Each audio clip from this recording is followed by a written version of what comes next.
Hi, ThatPaulGuy. So a couple weeks ago, we took a look at the Ryzen 3 3100, which sometimes you can find for as low as 150 bucks. It's a 4-core, 8-thread processor for AMD that really performed very, very well. Did some benchmarks on it, found out it's a very solid processor, and if you can find it, it may be worth it. But is that your only option?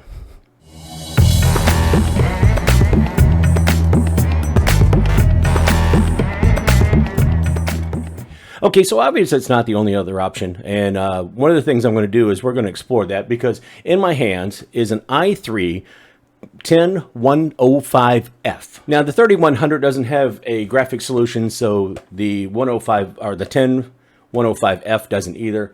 We were trying to, and you can see it's still in the box. I wanted to match apples to apples, so I got the 3100 for about $150. I think it was like $150 plus shipping or something. And this actually was quite a bit cheaper. I wanted to see what Intel solution I could get for $150, and I got this, I believe it was 88 bucks plus a couple dollars for shipping. So right away out of the box, it's a little bit better deal. Now, motherboards were a different story.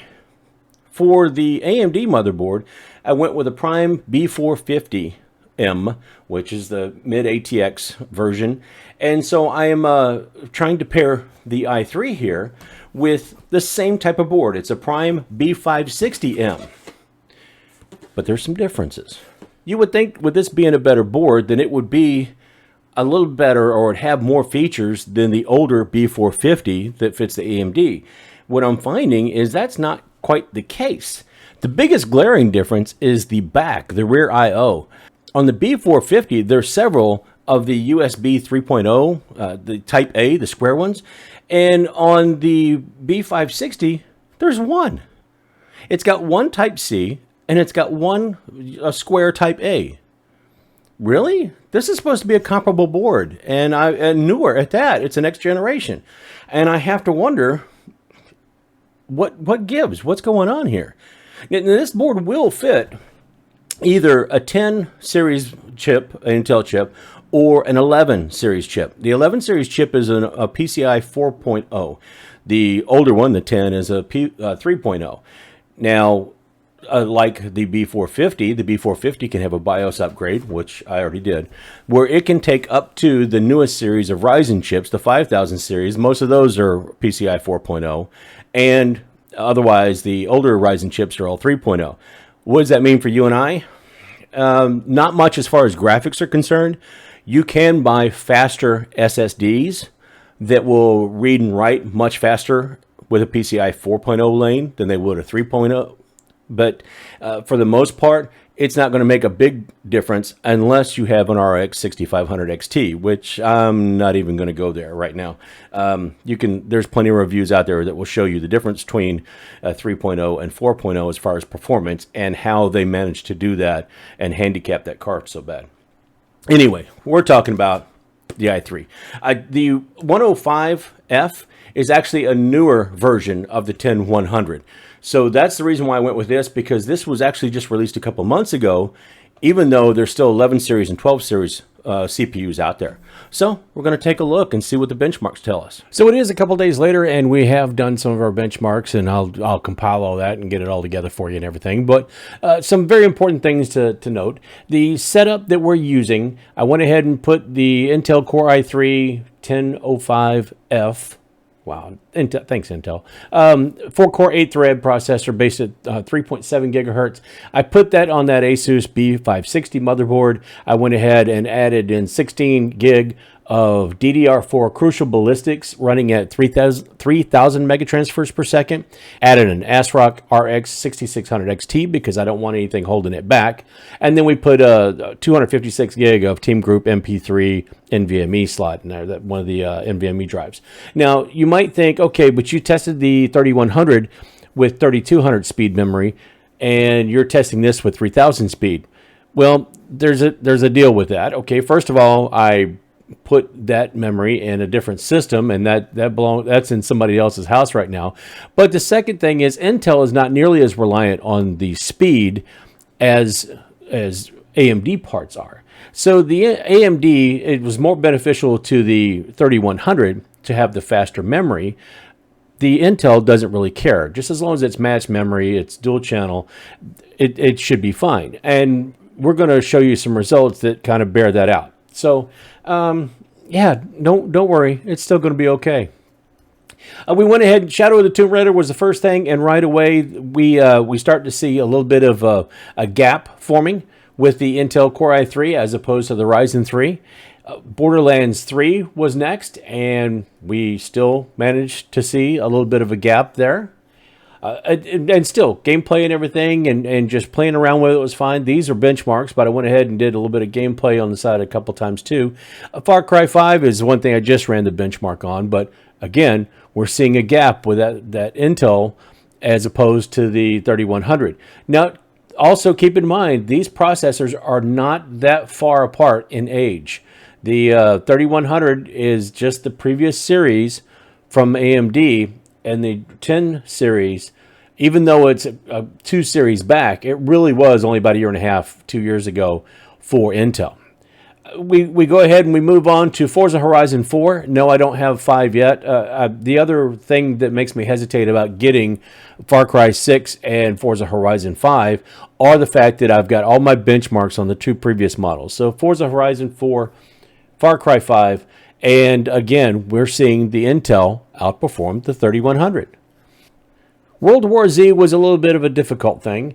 I had to run this several times, and I didn't have to do that with the AMD, but I usually try to run my benchmarks a couple of times, and sometimes just if I see something that's really weird and out of place, I will come completely out of the game, go back into it, and retest just to make things are consistent on my 3 runs. World War Z, I had some serious issues doing that, and I had to actually shut the game down and bring it back up twice to be able to get runs that were consistent with each other. At that point, I went ahead and filled in the chart to make sure that they were, I didn't care if they were consistent or if they beat out the 3100. I wanted to make sure these runs were consistent with each other for the Intel product. AMD didn't give me that problem. Intel did. It still outmatched the 3100, but it was a little bit strange that the results were all over the map, and it's the only game that did that to me. Now, it has done that to me one other time before, but only once, and it wasn't even, I don't even remember what I was testing it on, quite honestly, but it only did that to me where I had to come out of the game and go back into it one time. This, I had to do it multiple times with the i3, but still, it beat the 3100. Horizon Zero Dawn was yet another title where the i3 beat up on the 3100, and this time, by the time we get into the ultra performance or ultimate performance or whatever, however they label it, it was quite a wide gap. But overall, anywhere from about 10% to 12 to 15% across all of these games was what the Intel Core i3 was beating the Ryzen 3 by. Now, there's a lot of argument, a lot of talk, and a lot of comparison at the upper end, but when you're going for a budget end or a lower end processor, which AMD is not even making them right now. They're not making a Ryzen 3 for this current series. When you're looking at something that's less expensive in a CPU, Intel really has the bull by the horns here.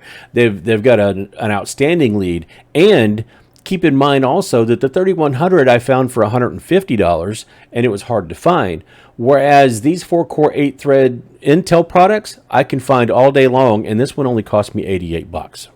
While I was at it, I also did some kind of one-offs and miscellaneous. I ran CSGO, which is my, we're talking about our esports title. I ran CPU-Z, which they have a benchmark on there for single and multi-core, and I ran the Heaven benchmark. All of these performed about the way that the rest of the tests have, except for CPU-Z and multi-core. It fell just a little bit behind the 3100, but all the rest of them were noticeably to an advantage for the Intel Core i3. So what are my overall thoughts on this?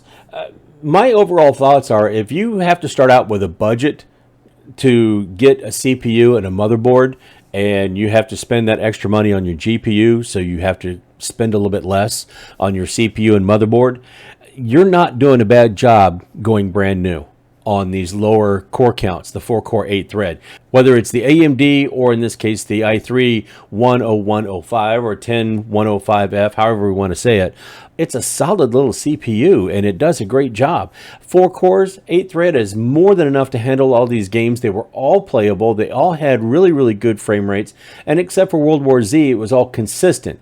I could repeat the effort time after time without having to do anything special to try to do this with. In fact, the update for Cyberpunk, the 1.5 update that just came out, I did all those tests on that same 4-core 8-thread Intel i3. Worked fine. It did a phenomenal job, and I was very happy with it. So if you do have a budget and you are trying to put more than half your money in a GPU, it's okay right now to go ahead and go for a 4-core 8-thread while you're waiting to get something more powerful. Now, the other side of this too is I am also going to pick up another Intel processor.